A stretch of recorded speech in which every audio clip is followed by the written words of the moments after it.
So today's guest is one of my buddies, Roobski. He's been a DJ for countless years, okay? As long as I've ever known this guy, he's been in the music situation. He's been in the music scene, if you will.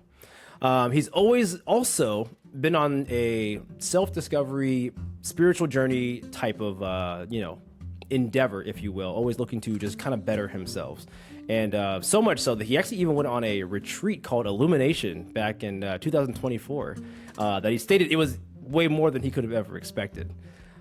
He's also performed at a bunch of other music venues at numerous places. Forgive me if I butcher any of these names here. Big Dub Festival, Sherwood Forest, The Fruit Durham. He even had a booth at Electric Forest, and along with other really cool locations and stuff that he's kind of like performed at and, had a really good time at and just was awesome at every single one of these ventures here. So with this guy with a real passion for music and self-discovery, I thought he'd be a great addition to the podcast here. So Roobski, thank you for joining me today, man. I appreciate you coming on out here. Hey, no problem, man. Glad to be here, Super Anthony. Appreciate the invite. I nailed those names, right? I was like, especially the Fruit. Is it Fruit Durham? I think I Yeah. that one, right? Fruit. Yeah? That's right, that's cool. like my favorite warehouse here in North Carolina for sure. Oh, no kidding. Nice. Yeah. Kind of going over your like journey and everything, kind of like seeing what you've been up to, getting ready for the podcast here. There were quite a few things that kind of like stuck out to me about like your entire journey. And I'm not super versed in the music scene, like per se, so I felt like I would have a lot of questions going into this. So we're going to just jump right on in and we're going to go straight to the beginning, which is like, when did you first discover your like love for music? Like how far back did that go? Like how did that happen for you? This is back in like, I think 90s. I briefly remember just whenever my dad owns his own construction business, and it's actually my stepdad, but he's been around forever. Has really helped bring me to the person I am today. And whenever I would go work with him in the summer, or it was like a summer job or winter job, he would always be playing like rock music or like the radio 92.3, like all these old classic Cleveland, Akron stations. And I think just working with him and always hearing music on the radio is really where I first found my passion for it. I would say probably like mid to late 90s for sure. Just through radios. Yeah, very early for sure. Started with like radios, and then I learned how to, like through my grandparents, record music on cassette tapes. And for those of you who hopefully you remember what a cassette tape is. If not, it's like a CD, but it's a ribbon that goes in circles.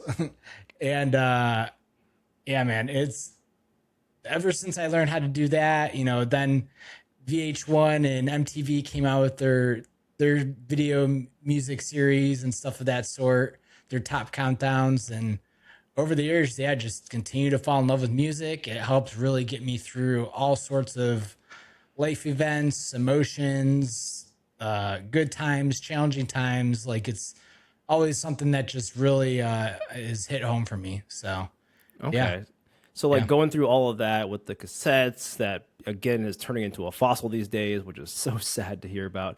And just kind of going through the times of like life and everything. At what point did you say, you know what, I'm going to start this DJ thing? Like how did that happen? How did that come about? I think that came through building computers, honestly, because I've always had a knack for technology, and then you eventually learn how to do things with computers and how applications are built. And a lot of my DJing came from, I would say, late high school into college, because my senior years in high school I was very much like a Warped Tour kid, and that was right when the blend of like Warped Tour and EDM was starting to phase into the US. And you started getting these like punk electronic bands who would use like synthesizers and like piano, electronic pianos with different instruments in their bands. And then it eventually, I think the biggest one who is very widely known between both worlds, I would say, between the Warped Tour world, the punk rock world, and the EDM world is Skrillex, because he used to start from a band called From First to Last. Mm-hmm. And then he ended up pretty much blowing his vocal cords out and had to get Jeez. surgery on them. And then wanted to, still get involved in music, but couldn't do things with his voice anymore or as much. So then that's where he started producing in his bedroom and started, started what is known as Skrillex. So I had no I think, idea. yeah, it's crazy following that whole trend. But yeah, I think that's really what dragged me into like where I realized, okay, if he can make music and people of that sort, and I think I got out of to bring it all home is like I think I got out of Warped Tour because I wasn't angry anymore as a kid. I kind of got that Yeah. all out, You had that like angst of being stubborn and hormones and all that stuff, and then college comes around and that's really where my fraternity started having parties, and they always needed a DJ. They always had a computer there with some kind of DJ program on there, and I would drink here and there, but I more so like the music and would always just queue up songs for people. And then eventually, one of my good buddies, Logan, who joined the fraternity, started really getting into like buying equipment and stuff of that sort. And he started giving me his hand-me-downs. And right around like 2013 to 2015 is really where it all started with DJing and all that stuff. So, yeah. Nice. I mean, the Warped Tour thing got me, by the way. That was actually hilarious. And for anyone who doesn't know what Warped Tour is, it's just a bunch of like, pop punk, not pop punk, but more like punk rock. Just it's a culmination of really angry bands that were just, I don't know. I've been to a couple of them actually, and it was just such a good time. Except the one time the mosh pit got so crazy. The person that I was with, we had to leave the like area because it got like so dangerous. We had to get like lifted over the freaking thing. It can get pretty intense actually. So, but Yeah. the bands were sick though. I mean, Yeah. I'm gonna miss it. Yeah. But you had mentioned that you had got this setup from one of your buddies, and they just kind of gave you like the hand-me-downs. Was that like going into equipment basically? Was that like your first setup ever? And if so, what did you have to start with? Yeah, so I think my first, I mean, if you want to call it first official, technically, it was like my senior year of college whenever I downloaded like software, like between my junior and senior year, whenever I would download software on my computer. But in terms of like actual gear, I would say my first year out of college, or sorry, not first year, I would say around like 2014, 2015 is when I really got like my first piece of DJ gear and started really being like, okay, like I've been around this scene for long enough. And when you're in like a scene, like whether it's gaming or music for long enough, eventually you want to learn how it's made or how to get involved in it more. And I think 2014, 2015 is that like point where I was like, all right, like I want to learn how to be able to put music together and then see where it goes from there. So, And right that around was timeline. the that I saw a DJ machine around that time. It was like a tractor device you got. Yeah. Yeah. What made that special? Like other than it was just your first thing, like what made you want to pick that? What even is it? I saw that and you're like, I finally made the leap you had put. Like what was that like? Oh yeah, from that post. Okay, yeah, Yeah. yeah. So that was right when I purchased my first piece of that was my first official piece of DJ gear. I just I think there's so many avenues as to where to go with DJing equipment, and the fact that my buddy already like did his research and like looked into this piece of equipment and he already played it out and I liked the way that it functioned. Like he already did a lot of the heavy lifting for me and helped simplify it for me. Cause like even with like production, like where do you start? Like Right. YouTube can kind of get you so far, but to really know like the ins and outs, like you do have to find the right courses and the right people who actually know the software and stuff of that sort. And sometimes you could get not the right people or not the best teachers, and sometimes you get really good people. So I think just that overwhelm initially, like that overwhelm initially didn't get me wanting to get involved, and also being a broke college kid, I didn't have the money for it. So, yeah, I got to give a lot of credit to my buddy Logan. Like, he really helped simplify the process, and like the fact that I had somebody to go along with the ride and learn along the way really helped a lot for sure. So you would say like the music industry as a whole is a pretty social thing, basically? Yeah, for Because sure. you were saying like your buddy kind of helped you out and how YouTube and courses, and there's a million of them, but you got to find the right one. But because you had someone to simplify that for you, that like really expedited your learning journey and stuff like that. Do you think it's possible to kind of do it on your own? Do you think there'll be like a ceiling you hit with that? Like, what are your thoughts on trying to just, I don't know, be the lone wolf of the music journey? Is it even possible? You could do it for sure. I mean, you see people who, you know, who are artists on their own and um, don't collaborate as much. But I feel like in order to really get to enjoy the ride of it, and to eventually you're going to want to collaborate out. Like, people are going to want to vet for you, and like you're going to want to help them out, because it's always good to have friendly competition in the scene or in any business environment, stuff of that sort. So I think starting off, it's good to go alone, because you don't have to make as many decisions with other people. And you can kind of like, if you need to change direction quickly, like, oh, okay, I didn't like this path. Okay, let me try this path. You don't have to like bring people along with you or convince them to try something else. So I think starting off, it's good to go alone, but eventually, like, you want the scene to stay alive, because if you don't have the scene, then you know you don't have your passion or your hobby or whatnot. So I would say for the first couple of years, it's good to try it out on your own, see what you could learn from online, especially nowadays.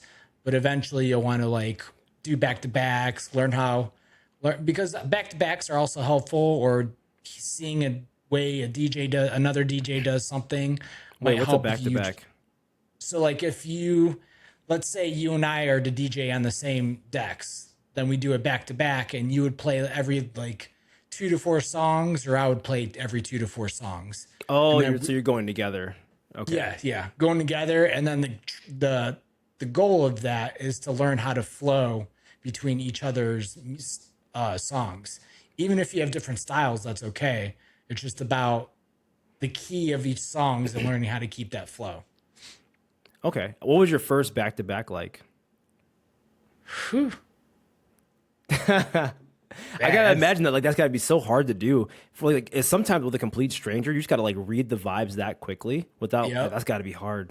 Yeah, yeah. There's been times where I've had somebody who's bombed the back to back, and then there's been times where I've bombed the back to back for sure, and I've had a DJ, like the guy I was playing with, like save the night for me, or like bring the crowd back in, because that, like you saying, like that's something that you have to learn over time, is like how to read a crowd, you know, what songs that they want. It's not always just about you, even though you do have your own style of music, you do also have to like read the energy and whatnot. So yeah. Yeah, that's gotta be so hard. I think I would probably bomb every single one of those. So you know what?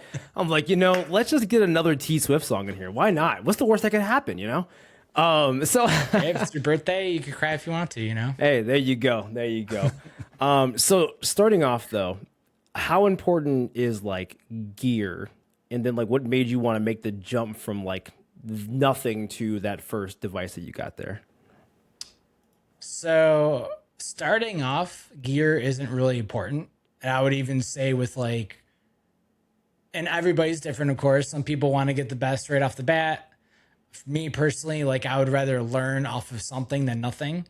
Yeah.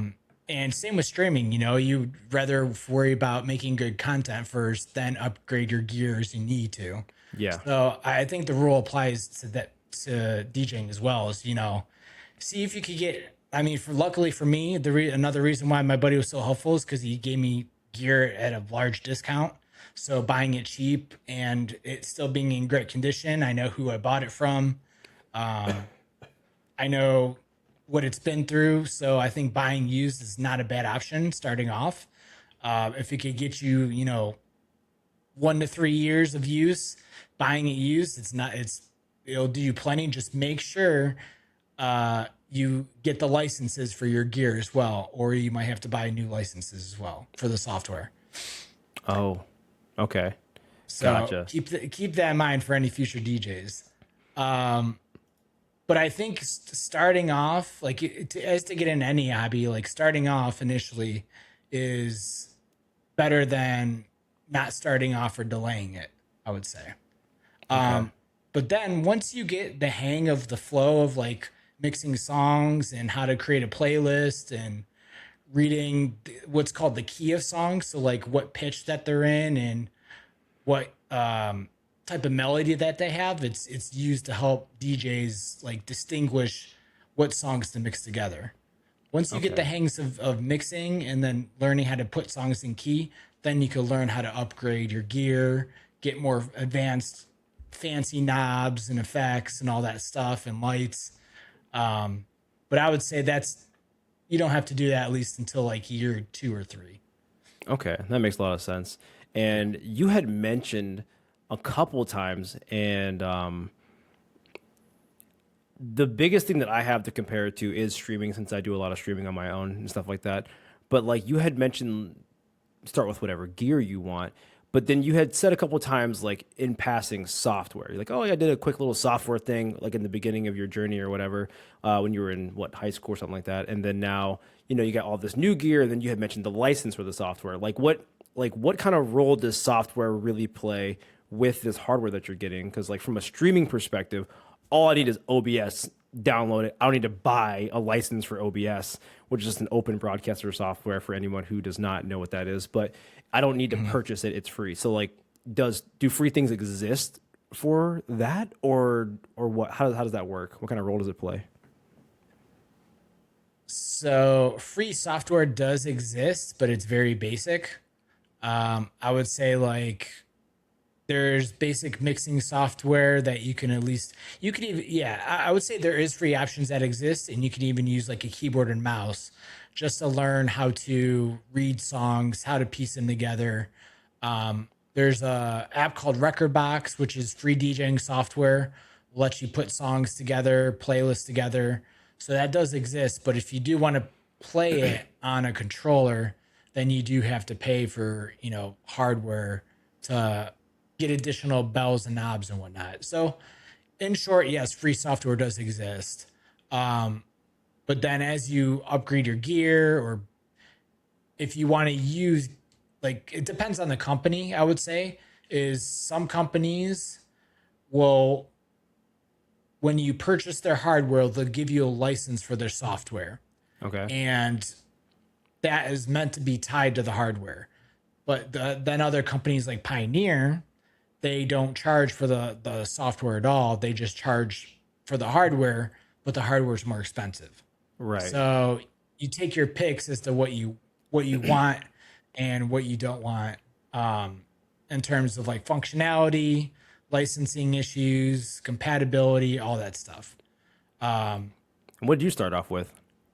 So I started off with what's called virtual DJ, like, and that was just pure software, and that's what I used for a lot of like college parties and playlists of that sort, and even a little bit into my post college years. But I use what is called Native Instruments, and that is the company that I've been using pretty much hands down since like 2015, 2016. What's kept you around with that though? Like what stood out to you because of that? So I'll disclaimer this. Pioneers like the gold standard. Like if you walk into 90% of clubs in the world, I would say it's all Pioneer. Oh, okay. Uh, with that being said, I'm not the biggest fan of Pioneer, at least until their like most recent series, because when a company, in my opinion, when a company knows that they're the top dog, they don't tend to innovate as much or like upgrade things as often, you know? Right. So Native Instruments was just continuing to innovate, innovate, innovate. And the way that they design their controller, they have these wheels that will let you scroll through the song very quickly.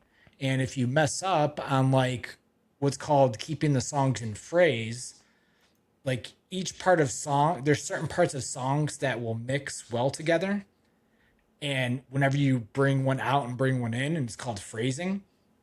And if you mess up on the phrasing on tractor, you could quickly adjust and you could just turn the knob a few clicks and you're back to where you need to be. On Pioneer, there's no option of that. So you're kind of like guessing where you need to step back to. And it's not as, I would say, intuitive or easy to be able to do that. Okay. So long story short, that's why I stick with Native Instruments. I mean, I have played Pioneer because all the clubs use it. So you're kind of like, if you want to use any other thing else than Pioneer, you're kind of forced to learn two pieces of software essentially. Right. That makes sense. Yeah. You know, you're so right too about certain companies that are just kind of like big enough where they're just like, okay, we know we have the people, we know they're going to come back. Why break whatever's not broken, you know? So they're afraid to innovate because of sales and stuff like that. I get it. I definitely get it. I would even argue that's why a lot of like AAA big company video games don't really innovate. They just pump out the same game 100 times, and then you're just like, okay, do we get something new? And then, you know, indie games end up winning Game of the Year because they're actually innovating. So I get that on a spiritual level from like, you know, my neck of the woods over here. Yeah, companies that start with the E and end in an A, you know, just you know, things of that sort. Exactly. So you got the gear, you got the setup, okay? You had a buddy help you out. You're moving through this timeline now where you're becoming the Roobski that we know today. Mm-hmm. But before we get there, like any artist or any, you know, person who is on their main journey, you have your first show. Run me through your very first show. You performed for people. How did it go? Was it great? Was it terrible? Run me through your headspace. Like, how did that go? Yeah. So do you remember Thursdays in Akron? Yeah, I remember that. Yeah, okay. It was like a hipster bar, kind of like a small-ish hipster bar, hole in the wall for anyone who doesn't live in Akron, Ohio. But yeah, I remember it. So I'll preface that with this: is that before Roobski, my original artist name was just my full name. It was just Alex Roob, because I was so undecided for the longest time as to what my name myself. I didn't know really what sound I wanted to like lean on as my main sound. So for, I'd say almost 4 or 5 years, it was just Alex Roob. So fast forward, you know, years of getting equipment, practicing, meeting people through shows and all that stuff. And I found this group of people. They were called, was it Electric Productions? It was something Productions, but they had this show called, it was Electric Friday. And they were bringing new DJs into Thursdays. Like every Friday, it was just like a promotional thing. Like they were trying to get the scene growing in Akron again because they were successful in Cleveland. But, you know, Akron had its hit or misses here because a lot of like clubs couldn't stay open consistently. But Thursdays has always been there until it wasn't recently. Yeah. But I think it's like a random restaurant, like a chicken restaurant now. Yeah, so it is not there anymore. Yeah, it's like a food joint now. Hey, things always change. All right. True. So Thursdays, how was that a factor into your first show?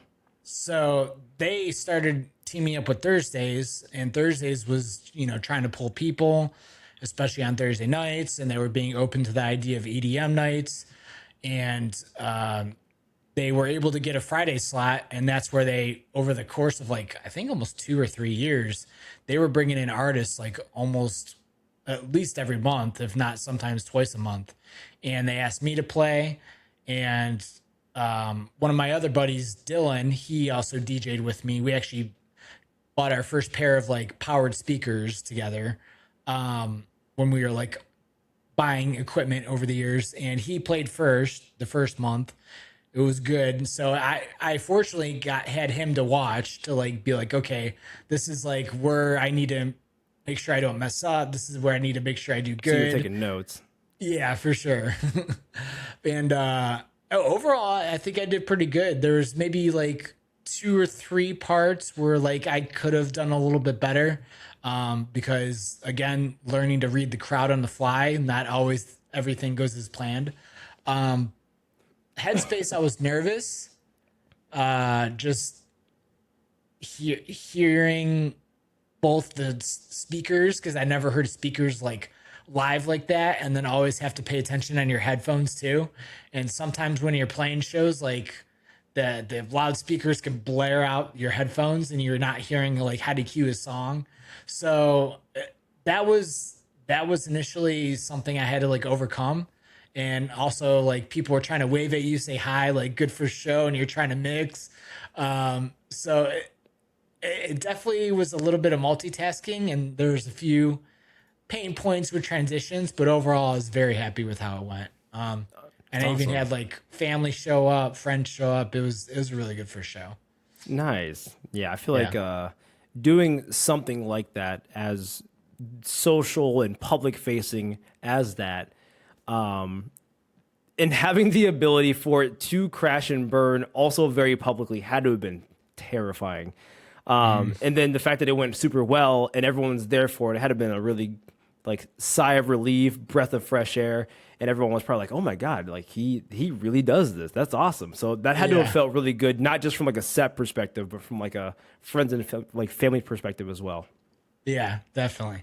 And even like, my family doesn't listen to that music as much or if at all, but the fact that they actually like showed up and still had a good time, like it was nice to have support even just for something like that. So it was very cool for sure. Heck yeah, I love that. Yeah. So you had mentioned like you got that spot because they were like trying to get into the EDM scene at that bar, right? From even with that and like moving forward, like how do you get these locations? Like how do you even book them? Like if I were in that position and I'm like, okay, I want to try to get into this like lifestyle here.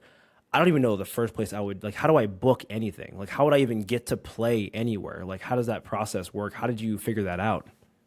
So fortunately in Ohio, a lot of the path that I took was already paved for me, in the sense that like my buddy Logan again was a big contributor because he went out looking for shows, found a lot of people from shows that he went out to because he went out sometimes a lot more than I did, and would find people through there. A lot of it's social media, look at common venues or bars around the area that have, dance floors or music nights. Look at their social media, see if they have any type of EDM nights. And Ohio, like I said, a lot of it was paid for me, and I just had to kind of like tag along for the ride, and eventually make my rounds enough to get to know people, and let them know that I was a DJ. And I would say also DJing a couple. You will have to make a few sacrifices as well, maybe a couple late nights, because a lot of shows, people hear about you when you play afters. So for those of you not into the rave culture much, afters are pretty much just like after a show. People go to somebody's house or another venue of some sort Like and an after continue. party? Yeah, after party, pretty much. Okay. Exactly. So a lot of the times, DJs get to know you because there's open decks at the afters, or there's really two. I would say 3 to 4 ways people could get to really know you. One is go to a lot of shows, play at afters, because there'll be a lot of open slots. People will want music, even when the DJs get tired. They want people to play. The second one is like play open deck shows, and those are usually earlier in the day, and you will have to unfortunately like play in front of an empty crowd, which honestly for first few times is actually not that bad as a new DJ, because you're at least getting the experience of like playing on the gear and playing in a venue other than like your bedroom or your office or whatnot. So I think playing open decks is fine, and it gets you that experience. And sometimes you will get a hit where like people are out on a weekend and on a nice sunny day, and then you get a good crowd. So I think that's number two. Number three is promotion, by social media, Facebook, Instagram, all of that sort, promoting your DJ skills, or doing it online. If you don't want to do the late nights, that's another way. And then the fourth one is producing your own music, because the more unique you become. And that's kind of the level that I'm at right now, is producing music, because I can't, with me and my age, I can't afford to do late nights all the time, especially during the week. So I felt another way that. to, you're right. My back, my back. Yeah, yeah. My back hurt just listening to you say it. Jeez. But it's like layers to it. And this point, I'm making, as you get into it more, you want to stand out more. So making your own music is that really last layer to where you can like set yourself apart and get to know people, and people hear music, and sometimes people even reach out to you just from hearing music. So I would say those are four things that I've learned that, like, just intuitively by talking about this stuff, I feel like really can help you get your foot out there if you're looking to become an artist. Now, you had mentioned sacrifice, and at this point, you are relatively like in the scene. You get it. You understand how it goes. You've met your people. You've played your shows. Would you say, even though you gave me those multiple things, it seems like, if outside looking in, if you want to get into the scene, the thing that you may have to sacrifice most are the late nights. How accurate would that be? Because you have the morning shows, but like late nights, after parties. When I think of a DJ, I think of bars, clubs, and different like parties. I don't think matinee movies after I just got done watching something in the morning. So would you definitely say though that, yeah, it's more of like a nighttime type of gig, and for night owls, you may thrive? Well, I don't know. What are your thoughts on that? Yeah. I would say late nights. I would also nowadays, maybe back whenever I started in 2015, this wasn't as accurate, but nowadays, even with streaming, like if you're willing to put in a lot of time streaming, you could kind of bypass those late nights, because there are a lot of DJs who do become well known nowadays because of putting in the time, effort, hours DJing. But a lot of it, yeah, if you're looking to get into the local scene, a lot of it is late nights, like showing up to other people's shows, because then eventually they say, hey, this person's going to come around a lot.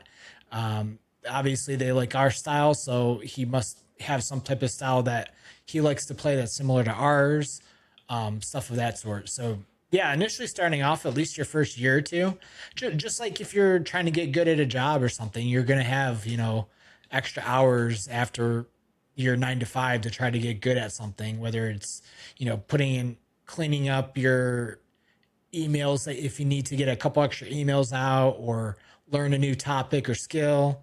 Like the same is going to apply for sure with DJing. So Okay. Yeah, that makes perfect sense to me. And this almost kind of reinforced what you were saying earlier too. Where like, yeah, in the beginning, just do your own thing, kind of figure it out. But then at some point, to keep it alive, you need to make some friends along this journey. And hearing you talk about that last, handful of things where you're like, hey, people might like you from the set. They might like what you're playing here. It seems that the more invested you get into this lifestyle and into this like occupation, you almost need to network. Like, how important would you put networking in like this whole entire process here? Nowadays, a lot for sure, because people are not only finding out about you from shows, but people are finding out about you from social media and mixes they may have heard and whatnot and stuff of that sort. So, you know, vibes attract vibes, and depending on what you listen to and what others listen to, eventually people are going to want to hear more of similar artists. Not, don't get me wrong, there's always artists that you're going to crush over and like listen to nonstop and here and there, but like you're always going to want to find new music at some point. So networking definitely in the scene, and also to see like you're like a viable artist, you like help out the community, you don't hurt others in the community, you don't do anything that wouldn't be appropriate in the scene, because during COVID there was a lot of people who got like discovered not doing the most appropriate things in the scene, and then they get called out, and then you have this like whole like ego death of the music scene in certain aspects, because like this artist had this whole fan base that they were attached to, and then this artist did something that exposed them, and now that whole scene dies. And I've seen it, and this is just coming from somebody who's been in it for over 10 years. You don't think about it until you've been through it and see how much influence people have. So I think it's if you want people to really vet you out and make sure you're a good artist, like definitely is good to do collabs, network with others, and find situations where there's like win-wins where everybody could win, for sure. I love that. And what stuck out to me is you were vague on the story with the person over COVID and everything like that. I have no idea what you're talking about, but I mean, I could talk about it. It's pretty well known if you want to know. I mean, yeah, definitely go for it. Yeah, what happened? So, have you ever heard of Bass Nectar? No. So, Bass Nectar, and also even one of my favorite artists, was one of my favorite artists, Billy Kenny. There was a whole lot of like artists who got outed for like sexual assault or like talking to women who might be underage. And then the community found out, and it was just like a whole backlash of people like testifying, like, yes, this is true. And then the whole music got removed from, Spotify, and the record labels removed them. And it was just this whole like death of like this good. And I'm not gonna lie, the music was good. And that's what sucks about it. It was like the music was like pretty good. And there's a large, like, Bass Nectar was large. Like, Yeah. have you ever heard of Tiesto? I'm sure maybe I've heard of it. So Bass Nectar was large, like had his own 3 day festivals, like almost as big as some, like, I would say famous rappers or like hip hop artists. Yeah. And just to see that whole scene like come and go, it was unfortunate, but I also think that with any scene or industry, like, it is definitely better now that it's evolved, for sure. Okay. My God. So like when I was thinking of that, I was like, oh, he's being kind of vague about it. Like, I thought you were going to say something along the lines of, yeah, they were like using AI in their music or something like that. No. That's not what the scene's about. I did not see it going in that direction. Okay. Yeah, definitely not okay. I would argue that's never okay. I don't care what scene you're in. So, interesting. But I guess even, along with, I was kind of thinking there have to be some kind of like things you just probably shouldn't do in the scene. Is there like a couple of things off the top of your head where you're like, hey, you're getting into the scene here. Technically, you can do this, but you probably shouldn't because it's just frowned upon. Not the essaying of people, because that's never okay. But I'm just saying, like, for Twitch and streaming, it's like, don't call out lurkers. Don't self-promote in people's streams. There's just certain things you don't do in the live streaming gaming side that it is well known. Like, technically you can, but it's frowned upon. Does the music scene that you're in have things like that? Yes, for sure. So I would say a lot of like, there's nuances that come to play that determine, like, there are like unspoken rules that determine how well the DJ you are. Like, for example, you don't, unless under extreme circumstances where your gear is really messing up, like, you don't press the sync button, for example, where it'll automatically sync the song it's playing up to the one that you're queuing. And that's basically because, like, you're meant to learn how to cue songs up by ear. Like, because before these fancy turntables and CDJs and electronic DJ controllers, there was vinyl, and that was it. And it all comes down to like learning how to beat match and mix at a fundamental level without all the fancy knobs and all that stuff. And a thing with beat matching by ear is, if you know how to do it in vinyl, you'll know how to do it, or even just how to do it with your own gear without using sync or some type of beat matching like feature. You'll know how to do it on any gear. So it's not just like a what do I say, like an audio snob or DJ snob type of thing that you talk about. It's like it shows that you know the fundamentals of how to like DJ, if that makes sense.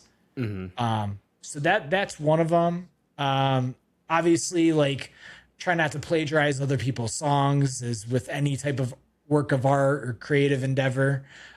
Obviously, you're not going to be 100% perfect because people take inspiration from songs or certain melodies of songs. I mean, even songs that I've wrote, I've like used them as reference songs, but not created direct replicas. I just maybe used the structure of the song, but not. I maybe use the structure of a song of what it makes it good, but I won't use the exact same melodies to make it something of my own, if that makes sense. Okay.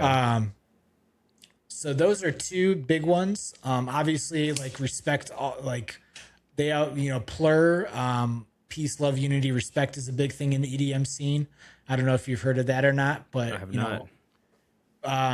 so have you ever seen the candies, the rave candy necklaces or like Oh yeah, bracelets? yeah, yeah. So there's a thing that you do. It's like peace, love, unity, respect, and then you trade candy with each other.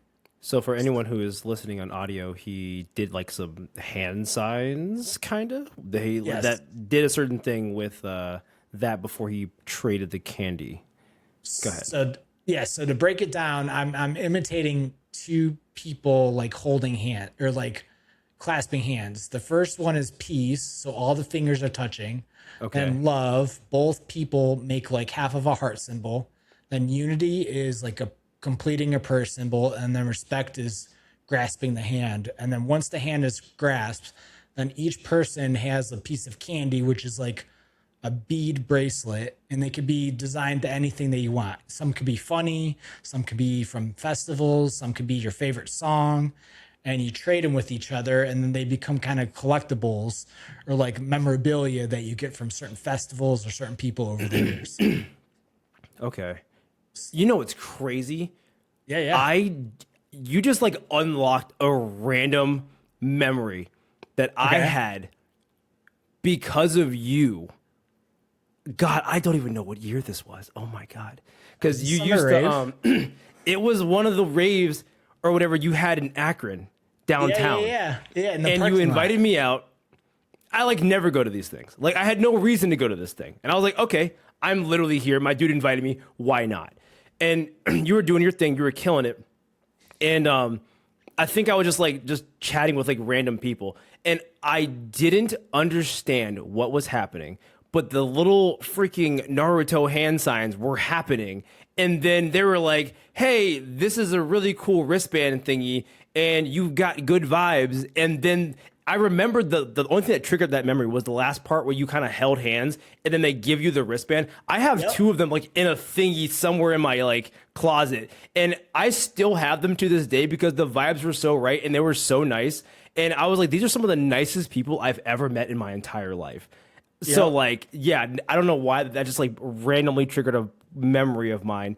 But like great people and great mantra actually.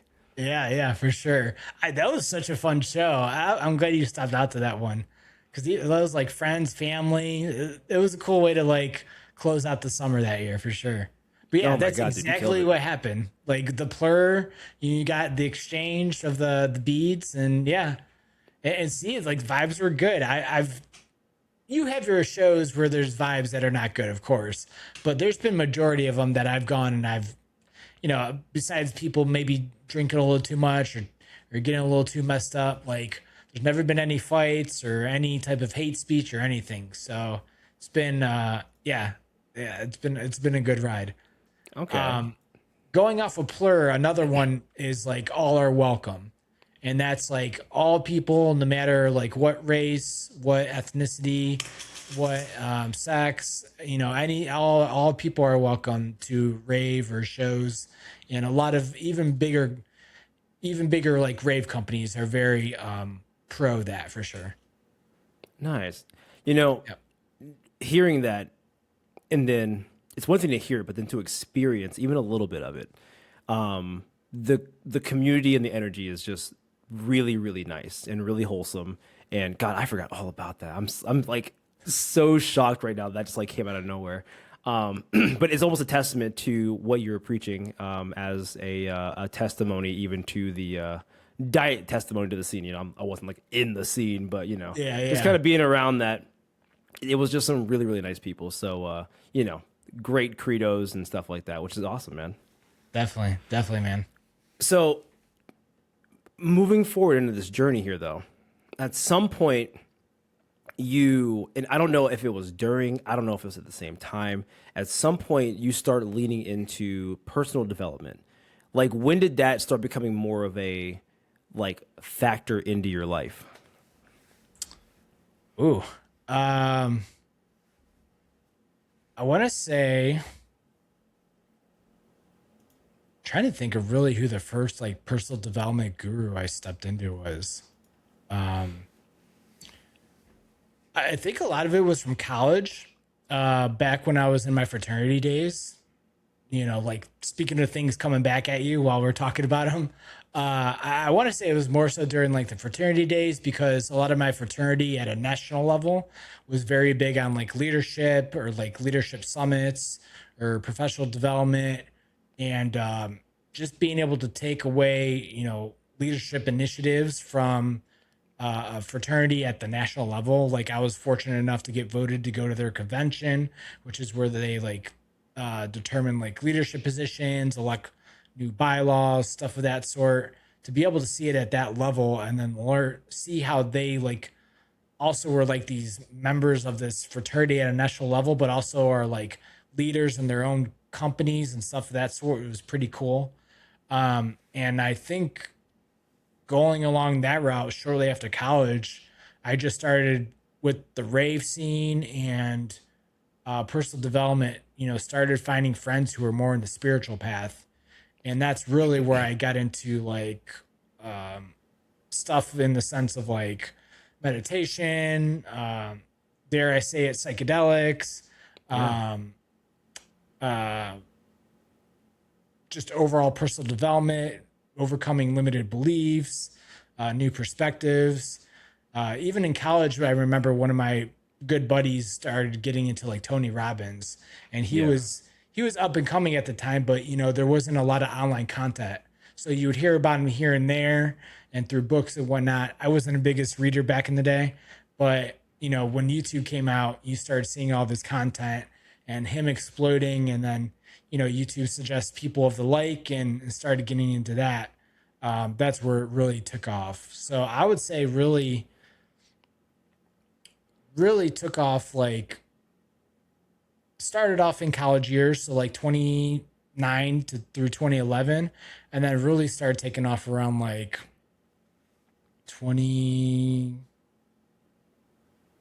2015, 2016. Okay. Yeah, right around there. And it was like all these people on YouTube who were really like personal development people. Joe Dispenza, like as you were mentioning, the most transformational summit or retreat I've been to. He Hmm. started coming out with content on YouTube, and just from I would say really from like 2016 onwards was really my deep dive into like personal development, and I just got hooked. Yeah, and Okay. yeah. So, how did the personal development help you with like your music journey? Like, did it help at all? Did it not help? Was it just two completely separate entities? Like, what was going on with that? Um, yeah, it definitely did help. It helped with getting through a lot of like roadblocks into a lot of like, this is hard. I don't know how to like do this or like, you have voices in your head when you're going through a passion project or process of like, even when you do something for a long period of time, whether it's a sport, whether it's an accolade, whether it's studying something, you get to this point where you're like, and maybe I would like to think I'm not the only one who thinks this, but you get to this point where like, why am I still doing this? You know, is this something that's still valuable to me? You have these like mental checkpoints that come up because at some point the passion needs to be the fuel that keeps you going even through the mundane stuff of like, you know, late nights of going to shows. Eventually they can become they can it can wear on you because, you know, you're doing late nights a lot, or Right. streams, you know, for example, you do a lot of streaming to the point where like you might get burnt out. You're like, why am I still streaming? You kind of lose this like spark for a while, and then you take a break and then you come back. So I think finding reasons to really keep going is super important.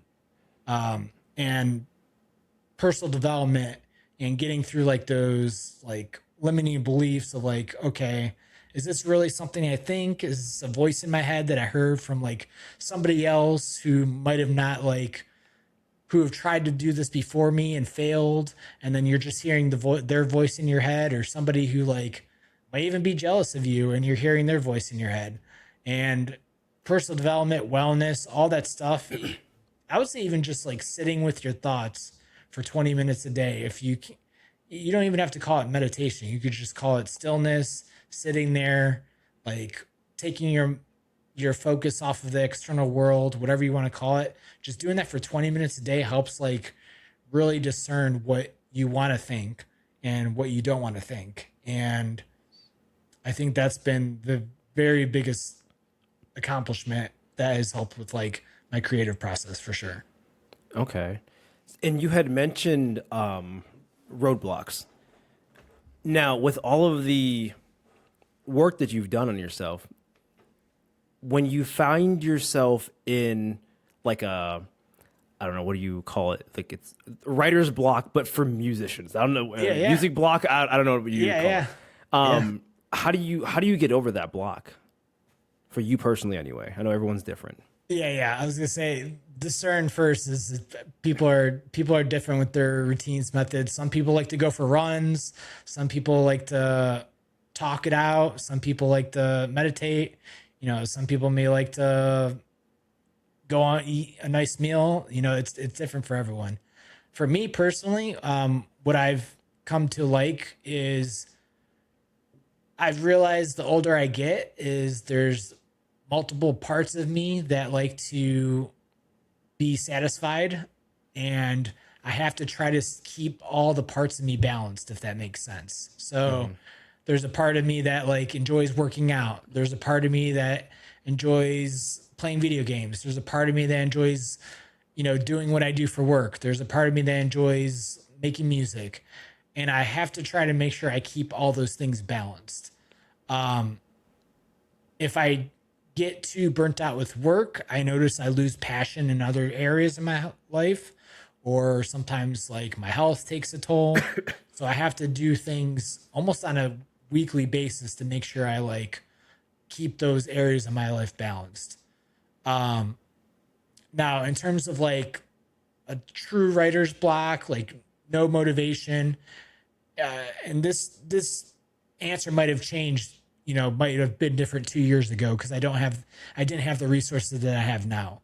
So 2 years ago, I would say I would sit with it, talk with family, try to do things that I enjoy. So a lot of it comes from like creative wise comes from meditating, and I would say going on hikes.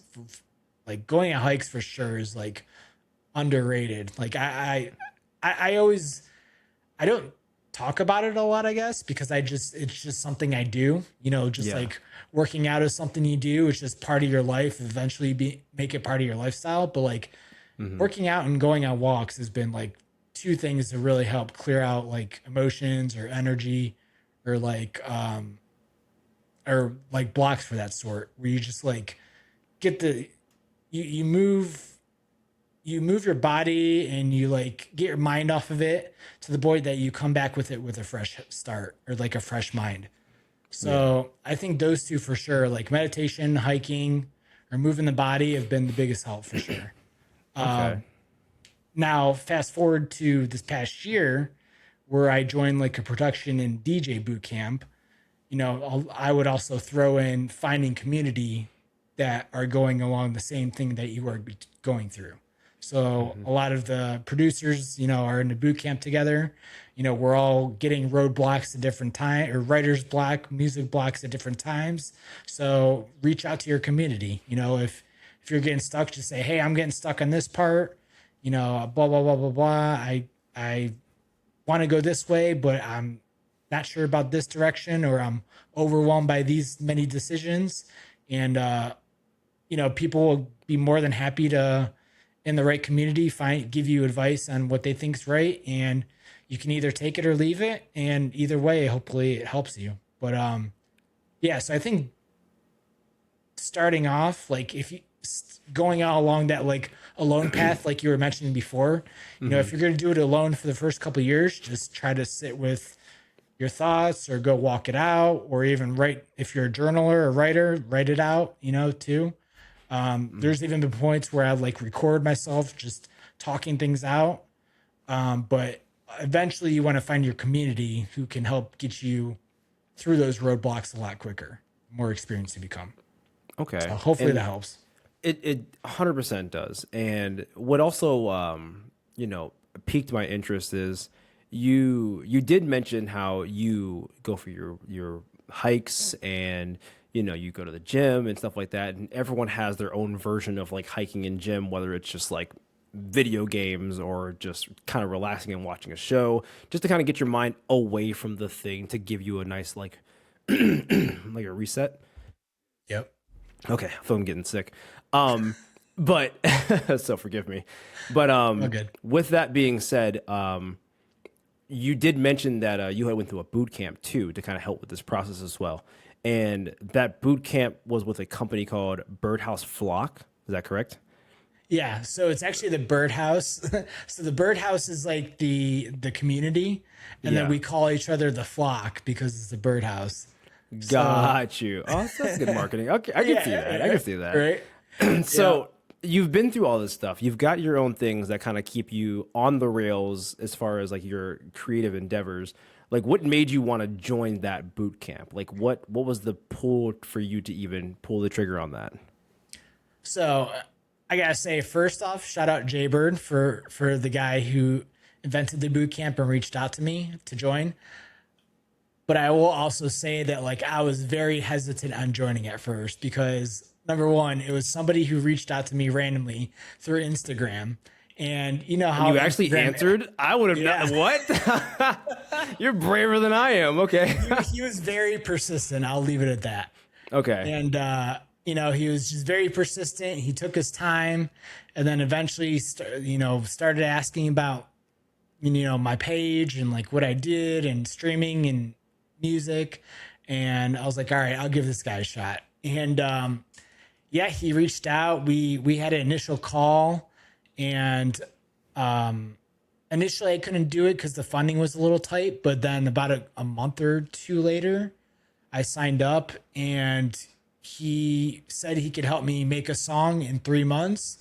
And as long as I was putting in like 4 to 6 hours a week of producing and watching his videos, it actually took a little bit longer because I had some life things come up, some health issues, going for certification work stuff. But we did end up getting a song done, and it was actually one of the best things that happened to me last year. No kidding. Yeah. Man, like just again, someone hitting you out of the blue with a cold message like that. I was gonna say, man, like, I can't believe, but then it ended up working out though. That's insane. Yeah. Run me through that song process though, too. I want to hear about it. What were you gonna say though? So it's funny because that was actually the second person who reached out to me on Instagram, and I've always been.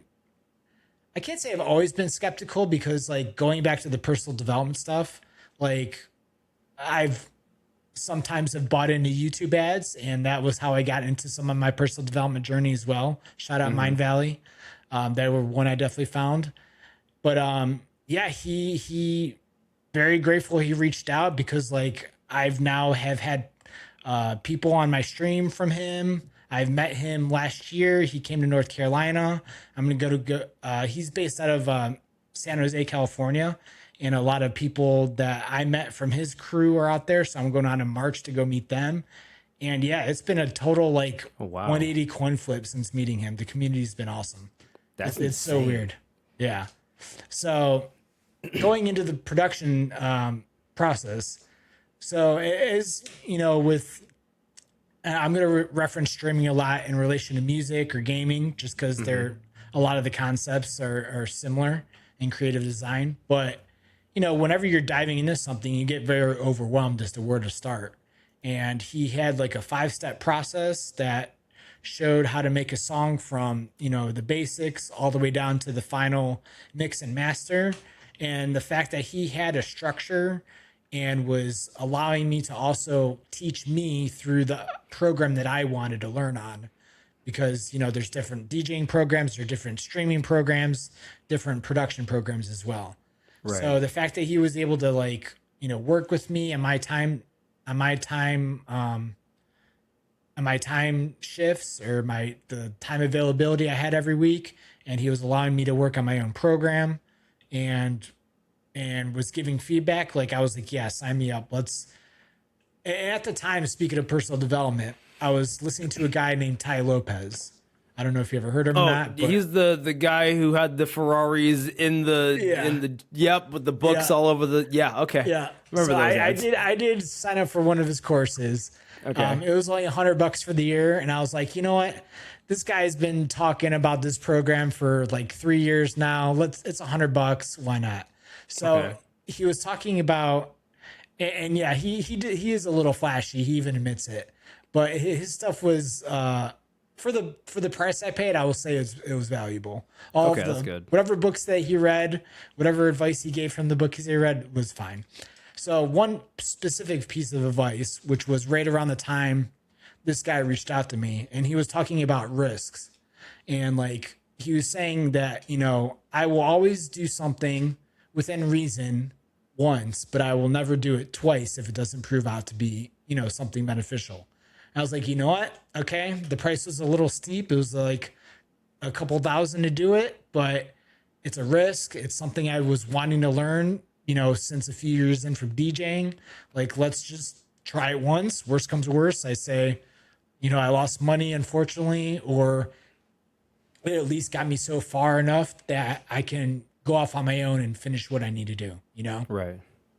So yeah, I ended up signing up in February of this year, and we would meet about one to two times a week, either through like group calls that he hosts on Zoom, or we would schedule time to meet one-on-one, or we would submit the project file to him and he would check it out, record a video feedback video, or like a feedback video on like what to improve, and then you would go through that video and then make your improvements on your own.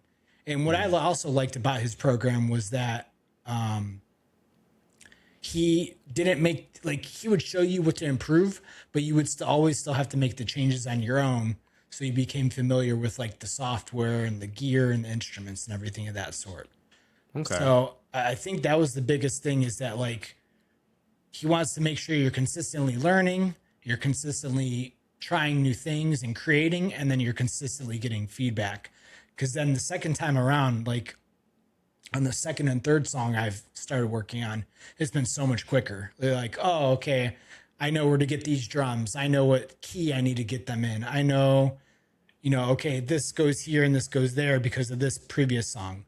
And it just helps. It helps substantially quite a bit, like on the second and third time around.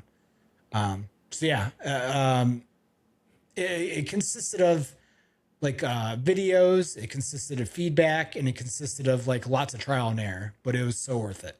Nice. So, I love that. yeah. So if I will say, like, granted, I'm sure there's a lot of scammers out there, and there's a lot of people you have to be aware of on like YouTube or Instagram who could, get you into some shady stuff. But Very true. Yes. every once in a while, if you do your vetting, you can end up with people who are really trying to make a buck and really know their craft. So, yeah. All right. I love that. Yeah. I'm glad that all worked out for you. Cause that could have gone south pretty quickly. I'm not going to lie to you. And we all know, but it ended up working out though.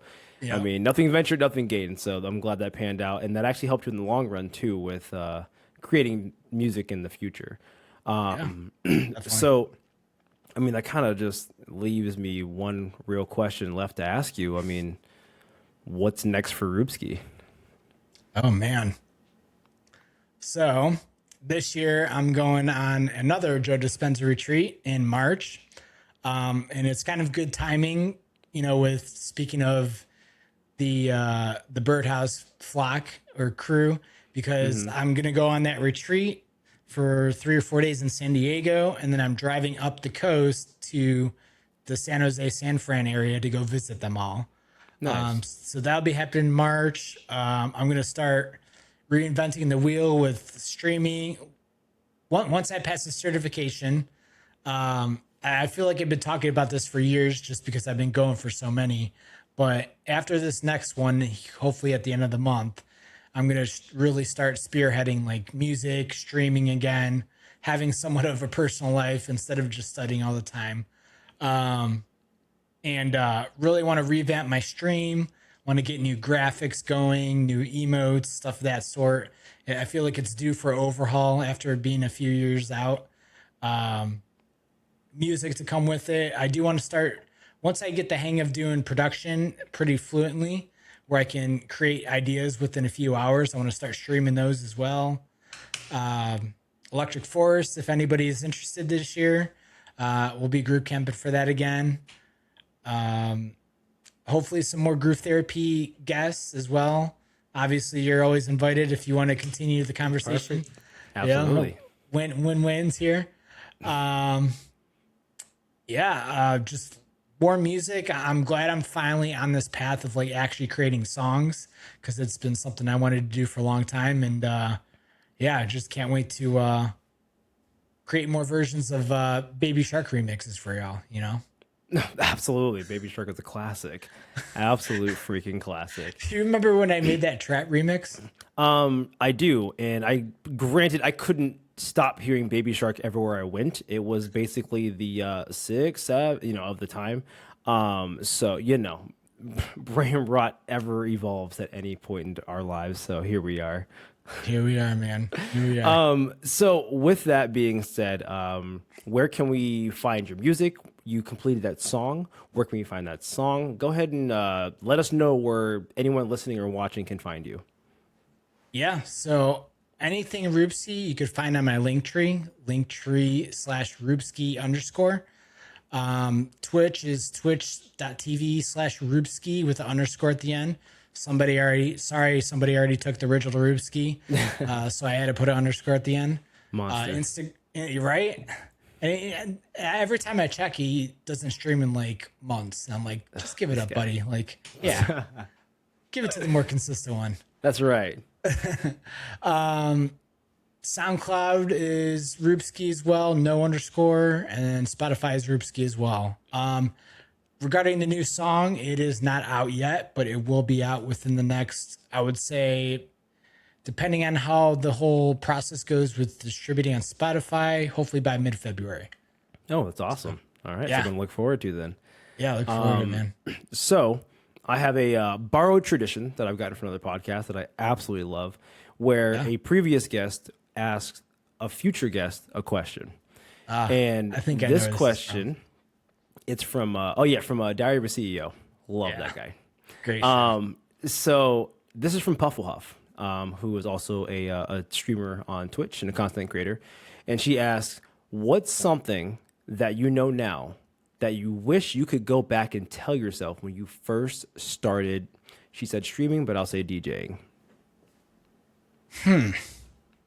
Don't worry if you haven't found your sound initially. You'll get to it eventually, for sure. Love that.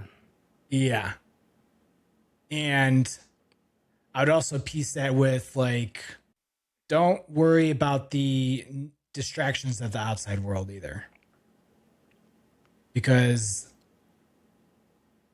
obviously, like, no regrets in my life at all, but I definitely wish there was times where I wouldn't be as distracted. I would have stayed like as focused on my craft or passion, because I kind of could have gotten there a little bit quicker. But yeah. Okay. So don't worry about the distractions, and Perfect. Yeah. And for a future guest to come up here, what would you leave a question for them? What is one thing you could do now that'll at least 2x your, let's see, 2x like your goals in life? your goals in 5 years? Oh, okay. So All like, right. I frame that around the concept of like, okay, you think right now, like most people, they can think of like goals that they could do now in 5 years, but do you think that you can possibly think even bigger than that? Like play bigger and 2x that? Oh, okay. I Yeah. love that. I absolutely love Yeah. that. And I can't wait for the next guest to have to answer that when they least expect it. So Right. that should be pretty good. Good, good. Rubski, thank you for joining this podcast. I appreciate you, man. And I've known you Thank for a you, while, brother. and I love to see your passion behind all the music and everything that you've accomplished so far. And we always pop into the stream to say what's up. No matter what you still have going on in life, you still pop in and say what's up to the homies. So I always appreciate that about you, and you're just such a great dude, solid dude, and I can always see the work that you're putting out because you show it in your everyday life. So thank you again for kind of being here today, man. I appreciate it. Thank you, bro. I appreciate you as well. Like, out of all the people who really got me into streaming, like you were definitely a contributing factor back in those days in Ohio, and like getting into something simple as just like dark soul streaming, and then transforming that into music streaming has been it's been a wild ride, man. And seeing our differences in stream setups, and from you being on like a console gamer to a PC gamer, the whole transition has been a wild ride. And just stupid like Twitch clip moments of like wearing the Superman mask or the Batman mask and all those good times, man. It's been a good ride. And yeah, and also like kudos to you for always like revamping your podcast, finding ways to evolve it, not giving up on it. Cause I know like I've seen you get, not overwhelmed, but burnt out with streaming, and Yeah. for real good reasons, like we've been in it for a long time, and to be able to come back and find that passion again, is definitely, it definitely shows that you have the passion for going. So yeah, for sure. Of Thanks, man. No, I appreciate that genuinely. Thank you so much. And course. looking forward to what you have going on in the future, and eventually maybe have you back on the podcast. So Sounds thank good, you man. again, man. And I appreciate you. And for everyone else, we'll see you guys on the next one. Thank you. Take care, all.